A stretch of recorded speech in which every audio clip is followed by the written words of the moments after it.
teman-teman, perkenalkan saya Nadia Safira. Saya adalah seorang owner dari Camille Beauty. Pada kali ini saya akan menceritakan bagaimana sih terbentuknya Camille Beauty. Camille Beauty sendiri terbentuk pada tahun 2018. Pada saat itu saya adalah seorang siswa SMA yang masih kelas 3, dimana pada saat itu saya tidak pernah berpikir bakal mempunyai bisnis seperti ini.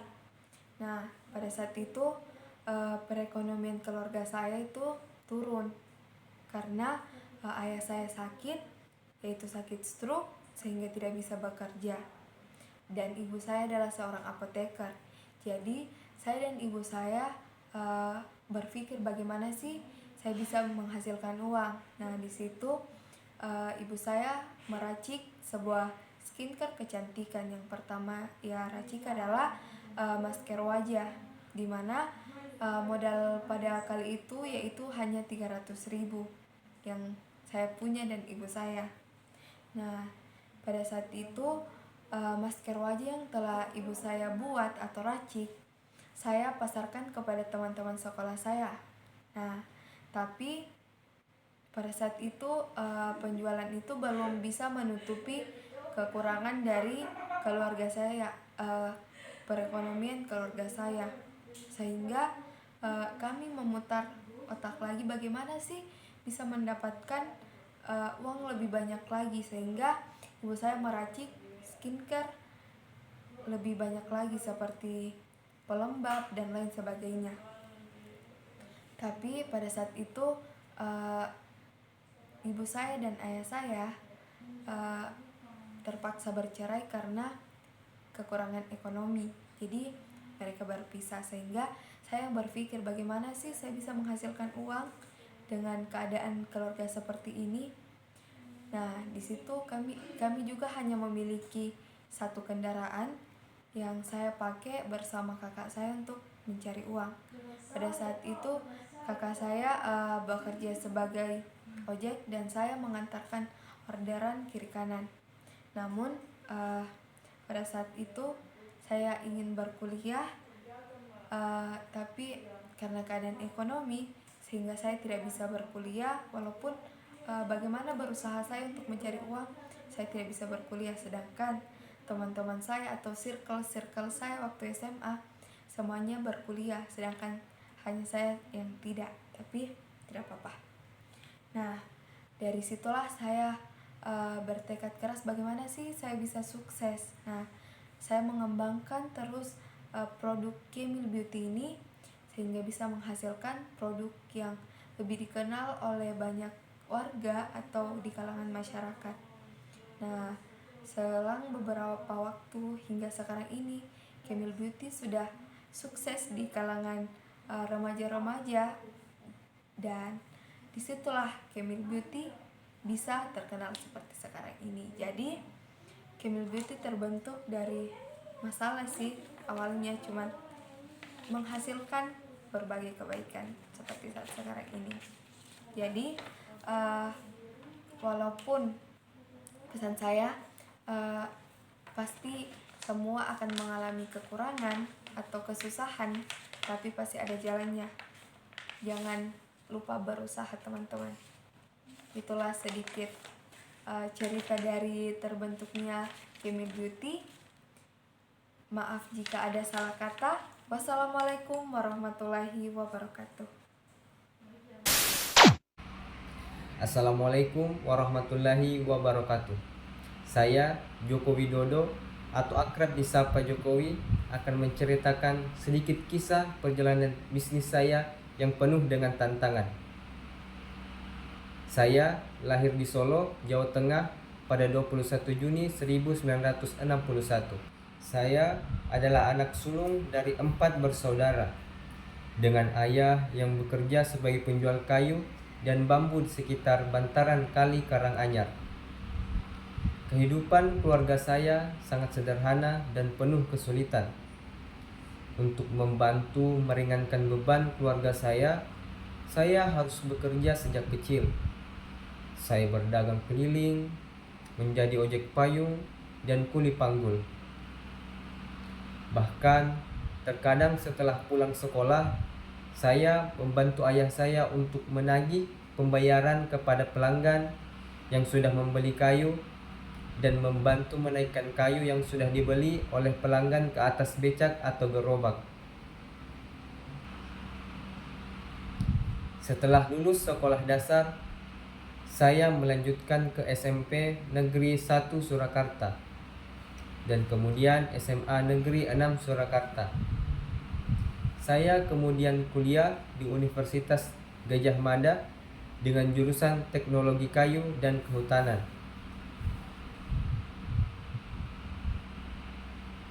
Setelah lulus kuliah pada 1985, saya melamar ke sebuah perusahaan kertas di Aceh. Setelah diterima, saya baru tahu akan ditempatkan di hutan rimba. Pekerjaan saya adalah mempersiapkan persemaian pinus untuk kemudian ditanam di lapangan di hutan-hutan yang gundul. Namun, karena budaya kerja yang keras dan otoriter, saya hanya bekerja selama 2 tahun sebelum kembali ke Solo. Kembali ke Solo, saya mulai ikut paman bekerja di pabrik mebel untuk mencari pengalaman. Di sini saya belajar banyak tentang bagaimana menjadi pengusaha yang baik. Semua posisi pernah saya lakoni, di produksi, di pemasaran, semuanya pernah saya alami. Tahun 1987, saya mendirikan perusahaan pertama saya yang bergerak di bidang bisnis mebel dengan nama CV Rakabu.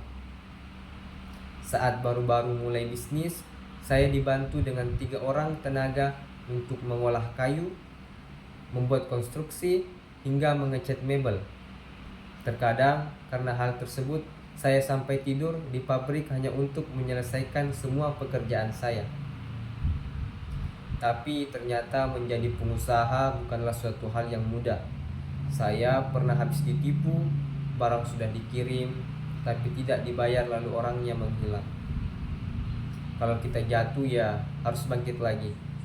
Tidak lama setelah itu, saya mendapatkan pinjaman modal usaha. Dengan semangat untuk bangkit dan berkembang, saya bergerak cepat untuk mencari pesanan sampai di luar negeri dengan cara ikut pameran-pameran mebel. Hasil usaha saya mulai terlihat. Kantor tidak pernah sepi dari kunjungan pembeli. Di sini, saya bertemu dengan pembeli dari Prancis bernama Bernard Chen. Dia yang memberi sebutan Jokowi untuk saya. Sejak saat itu, orang-orang lingkungan pengusaha mebel mulai memanggil saya Jokowi. Buah dari perjuangan saya berhasil mengembangkan bisnis mebel kayu dan menjadi pengusaha ekspor mebel. Perjalanan bisnis saya yang sukses ini akhirnya membantu saya menjadi Presiden Republik Indonesia. Assalamualaikum warahmatullahi wabarakatuh. Halo, perkenalkan nama saya William Henry Gates Iga, atau orang-orang lebih mengenal saya dengan nama Bill Gates.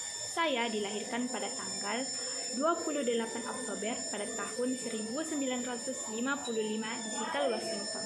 Saya adalah anak kedua dari 3 bersaudara. Ayah saya bernama William Henry Gates. Ia adalah seorang pengacara perusahaan yang punya banyak relasi di kota-kota. Sedangkan ibu saya bernama Mary Maxwell. Ia adalah seorang pegawai First Interstate Bank, Pacific Northwest Bell, dan anggota tingkat nasional United Way. Saya adalah seorang anak yang cerdas, tetapi karena saya terlalu penuh semangat, sehingga saya cenderung sering mengalami kesulitan ketika saya berada di sekolah. Dan ketika saya berumur 11 tahun, orang tua saya memutuskan untuk membuat perubahan yang ada pada diri saya, di mana mereka mengirimkan saya ke Lucky Seed School, di mana Lucky Seed School itu adalah sebuah sekolah dasar yang bergensi, yang khusus bagi untuk anak laki-laki. Di Leipzig itulah pada tahun 1968 saya untuk pertama kalinya diperkenalkan dengan dunia komputer dalam bentuk mesin teletipe yang dihubungkan dengan telepon ke sebuah komputer pembagian waktu.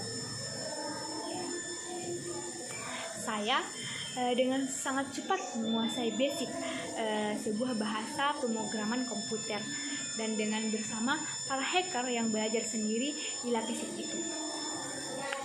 Di Leipzig inilah juga saya bertemu dengan seseorang yang bernama Paul Allen ketika kami bersekolah bersama-sama pada waktu itu.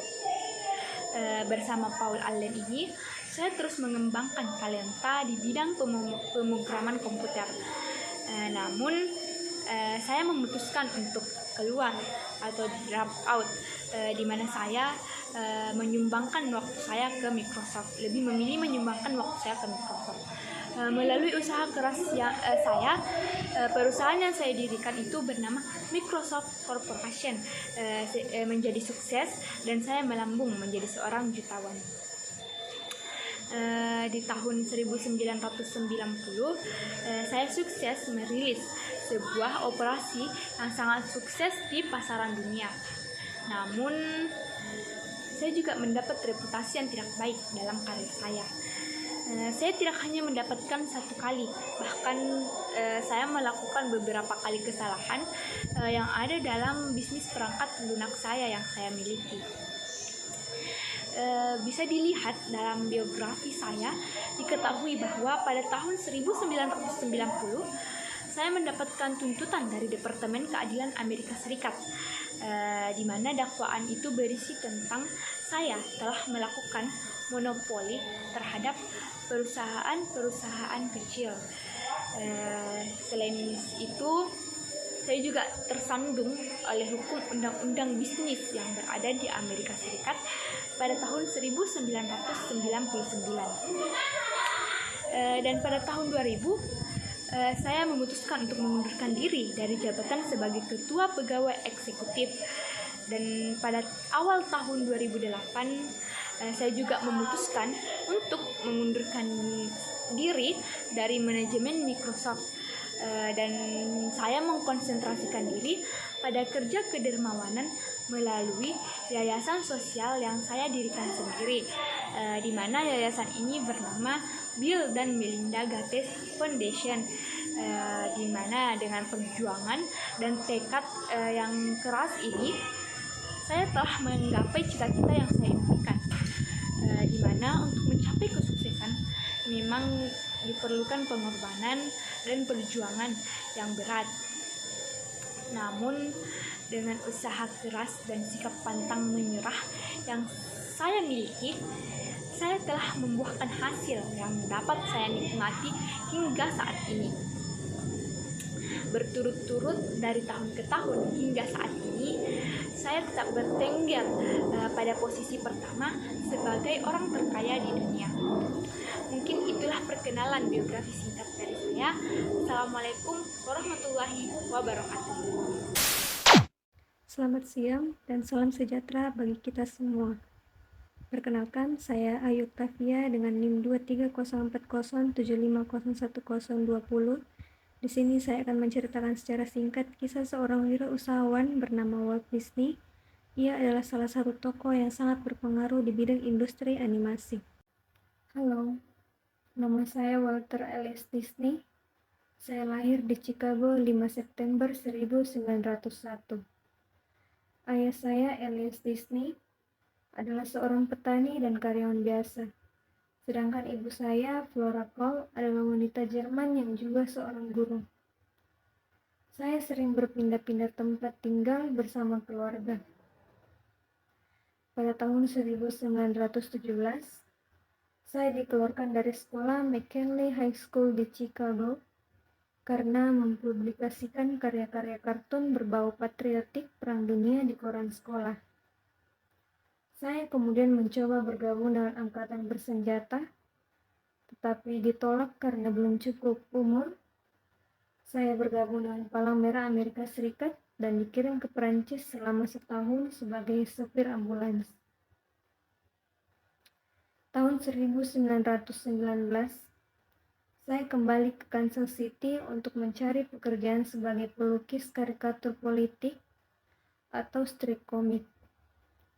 Saya tidak berhasil mendapatkan pekerjaan, tetapi rekan kerja saudaraku, Roy, membantu saya mendapatkan pekerjaan di sebuah perusahaan.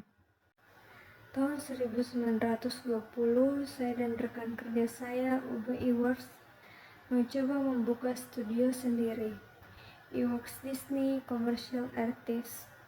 Namun bisnis itu bangkrut hanya setelah sebulan.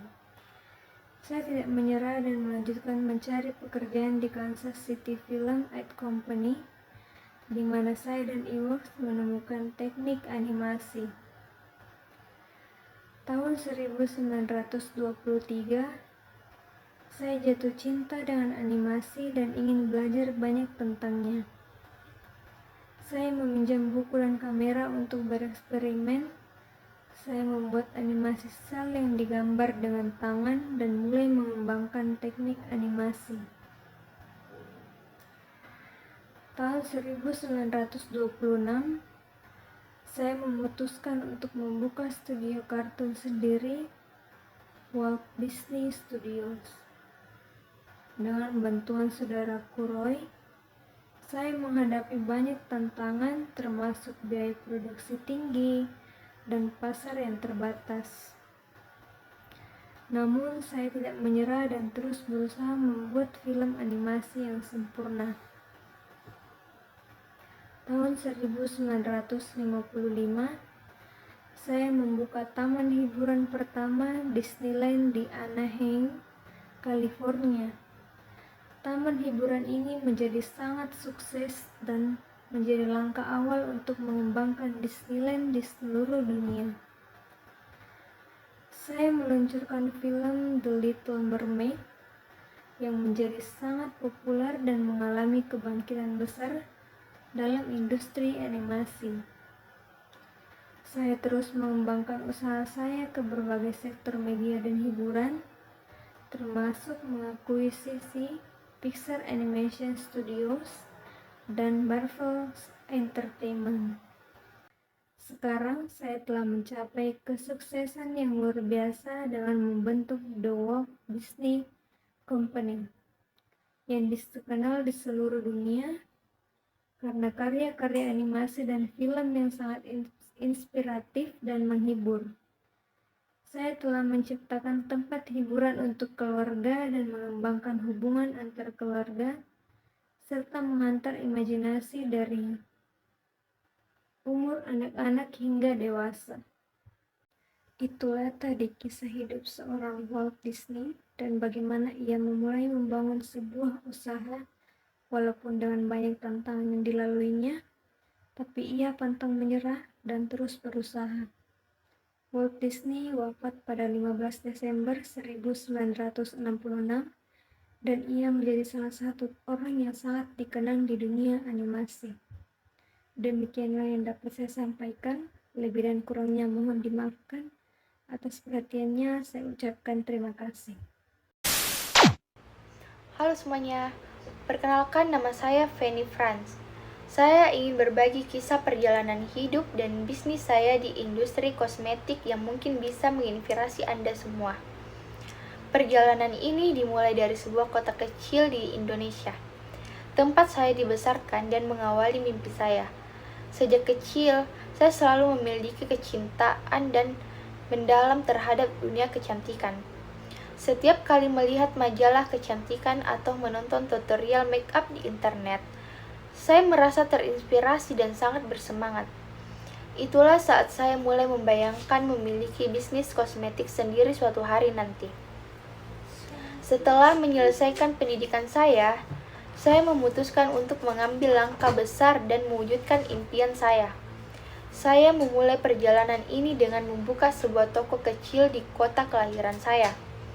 Dengan modal yang sangat terbatas, saya membeli produk kosmetik yang saya pilih dengan sangat hati-hati dan cermat.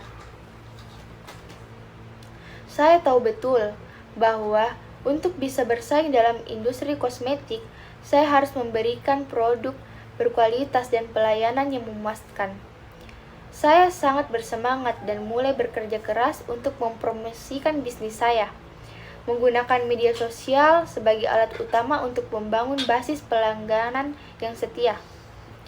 Namun, perjalanan ini tidak selalu mudah. Memulai bisnis kosmetik adalah tantangan besar. Pesaing di industri ini sangat ketat, dan saya harus bekerja ekstra keras untuk menonjol di antara banyak pesaing.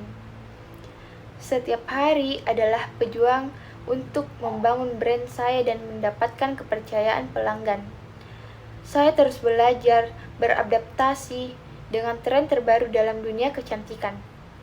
Saya menghadiri berbagai pelatihan dan seminar untuk memperbarui pengetahuan saya tentang produk dan teknik terbaru. Ini adalah bagian terpenting dari strategi saya untuk tetap relevan dan inovatif. Selain tantangan kompetisi, masalah keuangan juga merupakan kendala besar bagi saya. Memulai bisnis memerlukan investasi awal yang signifikan, dan pada awal saya mengalami keterbatasan dana. Untuk mengatasi masalah ini, saya memutuskan untuk mengambil risiko besar dengan menginvestasikan semua tabungan saya ke dalam bisnis ini. Meskipun situasinya sangat sulit dan penuh tekanan, saya percaya pada visi saya dan tetap berkomitmen untuk mencapai tujuan saya. Keputusan ini, meski penuh risiko, akhirnya terbayar dan berhasil dan sangat memuaskan. Setelah beberapa tahun bekerja keras dan dedikasi, saya mulai menunjukkan perkembangan yang signifikan. Saya berhasil memperluas jangkauan pasar dan membuka cabang-cabang di kota-kota lain. Produk kosmetik FF menjadi sangat populer di kalangan wanita Indonesia, terutama di Makassar, dan saya mulai mendapatkan berbagai penghargaan atas kontribusi saya dalam industri kecantikan. Dan saya mulai mendapatkan berbagai momen-momen yang sangat membanggakan bagi saya. Saya melihat impian yang dulu hanya saya bayangkan kini menjadi kenyataan. Saya sangat merasa bersyukur atas setiap langkah yang telah saya lalui. Dukungan dari keluarga, teman-teman sangat berarti bagi saya. Sepanjang perjalanan ini, mereka adalah sumber motivasi dan semangat yang selalu mendorong saya untuk terus maju.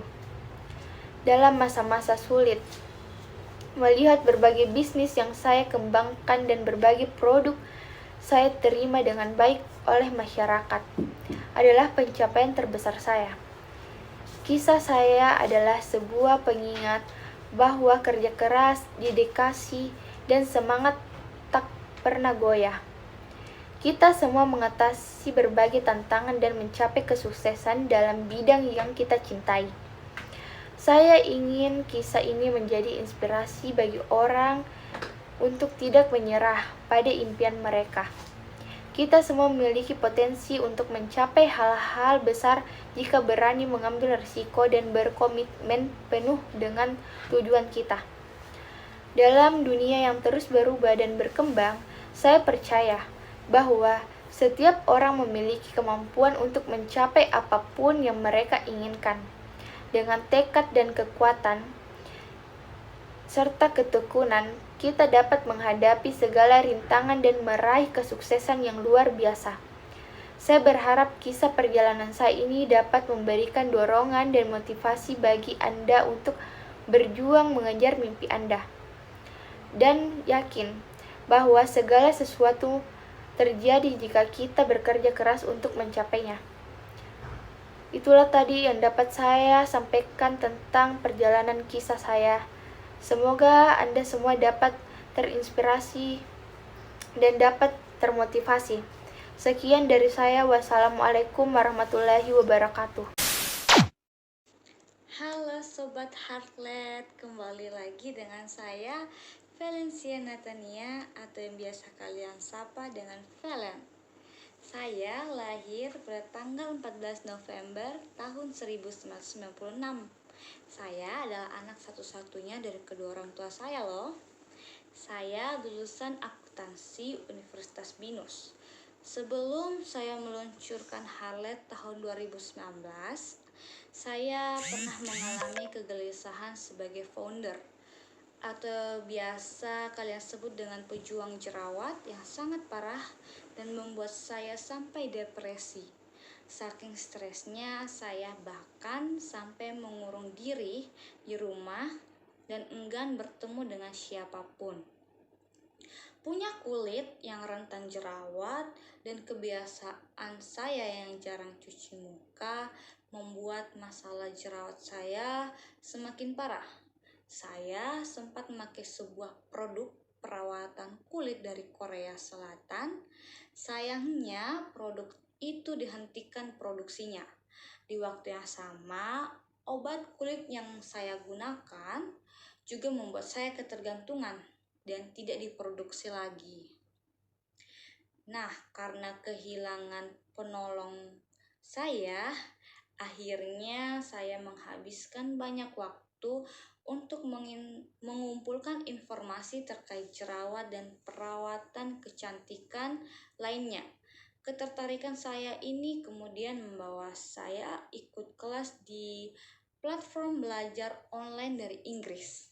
Dan saya mengambil kelas formula batonica. Dari kelas tersebut, saya juga mulai memahami berbagai hal tentang ilmu pembuatan kosmetik organik dan mulai berpikir untuk membuat skincare sendiri. Pencarian saya terhadap dunia skincare ternyata cukup panjang. Seperti yang kita tahu bahwa Binus University juga memiliki program arrangement yang memungkinkan Binusian mengambil mata kuliah di kampus berbeda. Akhirnya saya mengambil dan lalu saya berangkat ke Korea Selatan untuk mengambil program studi abroad selama 6 bulan.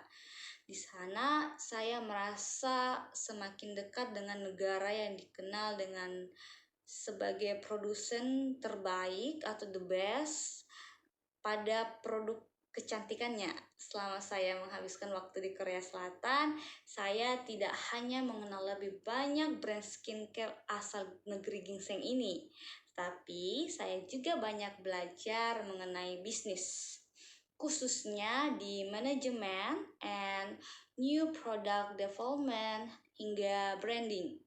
Ilmu yang selama ini saya dapat, saya akui memberikan banyak bekal bagi diri saya untuk membangun Harlet. Seperti halnya pengusaha lain, Harlet tidak dibangun dengan mudah. Belajar dari formula dari nol, saya menggodok produk saya selama hampir 1 tahun. Meskipun itu tidak mudah, saya berharap agar produksi yang saya hasilkan dapat membantu banyak orang dengan masalah yang sama dengan saya alami. Mungkin perjuangan saya membangun Harlet Beauty akan bisa membuahkan hasil manis.